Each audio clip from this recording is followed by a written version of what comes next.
Video on the normal distribution for a little while. If you've watched all the others, I hope you've tried this example on your own before checking your work in this video. So here it says suppose the amount of sleep college students get per night is symmetric and bell-shaped. So that, again, those are some of the key words we're looking for. That tells us we're dealing with the normal distribution as opposed to the binomial distribution we had earlier in the course. So symmetric and bell-shaped means normal distribution. So X is representing sleep in this case. And they tell us the shape is bell curve. The mean is 6.9 hours of sleep. And standard deviation is 1.7. All right, so we know kind of what's going on here, what the distribution looks like, what that bell curve looks like. So the first question, what percent of college students get more than 8 hours of sleep a night? If that's you, I wish I could join you. You should feel good about that. All right, so probability that X, the sleep of college students, is greater than 8 hours. That's changing my question to probability notation. Now, since we're dealing with the normal distribution, we need to convert it to a z-score. So z-score, asking the same question on that scale. My observation is 8. I'm subtracting the mean of 6.9, dividing by the standard deviation of 1.7.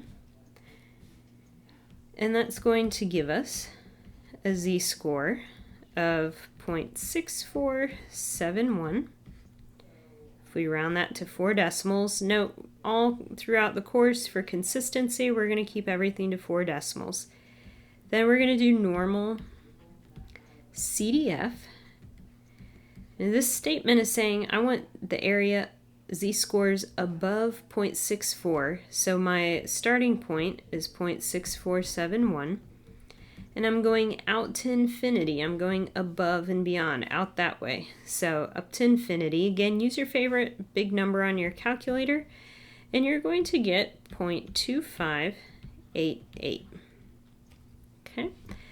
The next one, what sleep time is the 60th percentile? So notice the difference. This gives me an observation and asks for a probability. This gives me a probability and asks for an observation. So this is that reverse type problem. So we'll first find the z-score associated with this using inverse norm. And we're going to put in the area below, or 60%. That's the definition of percentile. And you're going to get a z-score of 0.2533. Now, hopefully 60% of people don't get less than a quarter hour of sleep. We need to rewrite this in terms of our original problem. So just plug everything in the z-score formula. So 0.2533 is equal to our observation minus the mean of 6.9 hours of sleep, divided by our standard deviation of 1.7 hours of sleep. Do a little bit of algebra to solve for x. Multiply both sides by the denominator and then add the mean. And you're going to get an answer of 7.3306 hours, which makes a whole lot more sense that 60% of people get less than that. All right, last one here. What percent of values fall between 6 and 8 hours? So probability that X, I'm writing my original question, the original scale. So I'm using X. Amount of sleep is between 6 and 8. Next thing, let's go ahead and find our z-score. So I've got 2 observations. We're going to convert each of them to z-scores. So 6 minus the mean of 6.9 over the standard deviation of 1.7. My variable in the middle, I'm switching that to z since I'm computing z-scores. And then 8, I need to also change that to a z-score. So subtract that mean, divide by the standard deviation.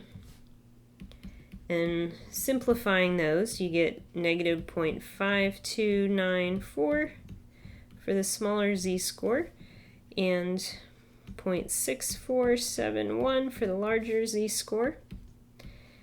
And we're going to use, again, normal CDF to find the probability.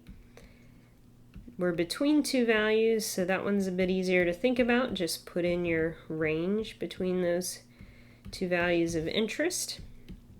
If you want to pause and try this, go for it, but you should get 0.44295. So the probability a college student gets between 6 and 8 hours of sleep is about 44%.